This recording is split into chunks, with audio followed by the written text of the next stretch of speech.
উম্মা এবং মুমিনদের রক্ষের জন্য যত ছোট হওয়ার প্রয়োজন হয় ততটাই ছোট হতে রাজি আছি। যার কাছে দৌড়াতে হয় তার কাছে দৌড়াতে রাজি আছি, যেতে রাজি আছি। তারপরেও এদেশের মানুষের, মুসলমানদের প্রাণের চাহিদা যে ইসলামী দলগুলোর যেন ঐক্য হয়।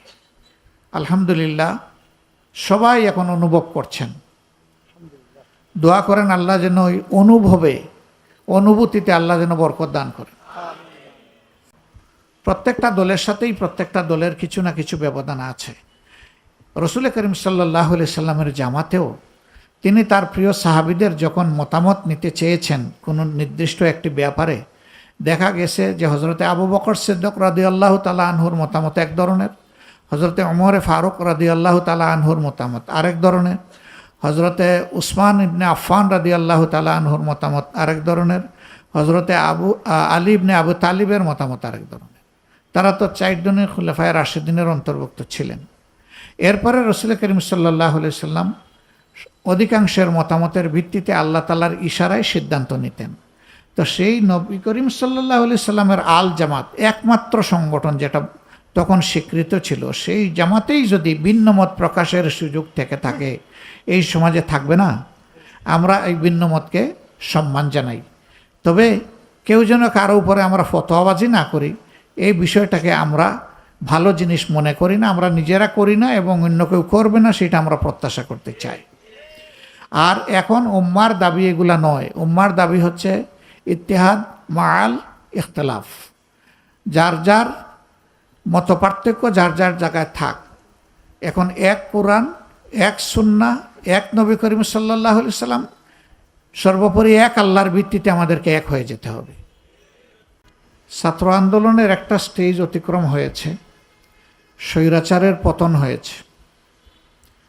এখন নতুন প্রত্যাশায় বাংলাদেশের মানুষ চেয়ে আছে। আন্দোলন সারা বাংলাদেশের তরুণ ছাত্র সমাজের সাথে 1.5 বছরের শিশু থেকে 90 বছরের বৃদ্ধ পর্যন্ত সকলেই সম্পৃক্ত হয়ে গিয়েছিলেন। আন্দোলনটা শুধু তাদের ছিল না, তারা ফিনিশিং দিয়েছে। শেষ সময়টা তারা নেতৃত্বের অগ্রভাগে ছিল। তারা আমাদের গর্বিত সন্তান। এই কাজের জন্য তাদেরকে আমরা অভিনন্দন জানাই। কিন্তু আন্দোলন ছিল গত 15.5 বছরের সমস্ত মজলুমানের আন্দোলন।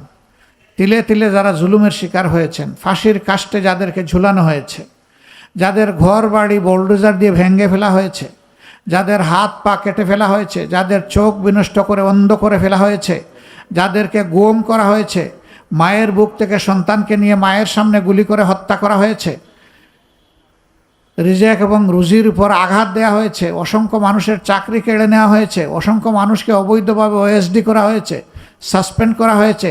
এই সমস্ত মানুষের পুঞ্জীভূত দীর্ঘ নিঃশ্বাসের ফসল ছিল স্বৈরাচারের পতন। এখানে লক্ষণীয় বিষয় হচ্ছে ছাত্র সমাজ নেতৃত্ব দিয়েছে, কিন্তু আমাদের তালিকায় এখন 850-র ঊর্ধ্বে মানুষ, যাদের নাম, ঠিকানা, ঘটনার স্থল, কীভাবে তাকে হত্যা করা হয়েছে এগুলো উঠে এসেছে। আমরা ধারণা করছি এই সংখ্যা 1000 ছাড়িয়ে যাবে। এই লোকদের মধ্যে বেশিরভাগ হচ্ছে সাধারণ মানুষ। এরা ছাত্র নয়, যুবক নয়, সাধারণ মানুষ। এখানে শিশু আছে, 7 বছরের শিশু থেকে শুরু করে এখানে বয়স্ক মানুষেরাও আছেন। অর্থাৎ আমি বলেছি এই আন্দোলনে সবাই আমরা একাকার হয়ে গিয়েছিলাম। অতএব অবদান এদেশের 18 কোটি মানুষের। এই জন্যই আল্লাহর সাহায্য এসেছে। তবে ছাত্র যুবকদের উপরে শেষ পর্যায়ে সবচেয়ে বেশি চাপ এবং জুলুম গিয়েছে। আমরা তাদের প্রতি সমবেদনা জ্ঞাপন করেছি। আমরা তাদেরকে এই জন্য ভালোবাসা এবং শ্রদ্ধা উপহার দিয়েছি।